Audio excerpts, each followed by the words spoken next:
ओं पित्रे नमः। पितृस्तुतिः।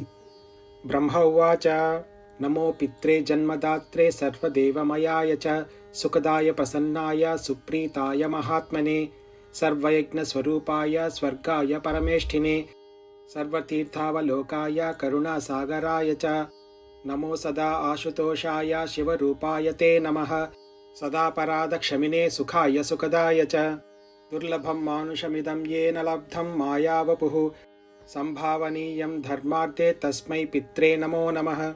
तीर्थस्नान तपोहोम जपाधीन्यस्य दर्शनं महागुरोश्च गुरवे तस्मै पित्रे नमो नमः।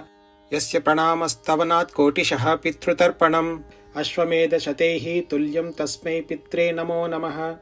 इदं स्तोत्रं पितृः पुण्यं यः पठेत् प्रयतो नरः प्रत्यहं प्रातरुत्थाय पितृश्राद्धदिनोऽपि च स्वजन्मदिनमे साक्षात् पितुरले स्थितोऽपि न तस्य दुर्लभं किञ्चित् सर्वज्ञत्वादिवाञ्छितं नानापकर्म कृत्वापि यः स्तोति पितरं सुतः सर्वं प्रविद्यमेन प्रायश्चितं सुखी भवेत् पितृगीते कलन्नित्यं सर्वकर्माण्यदार्हति।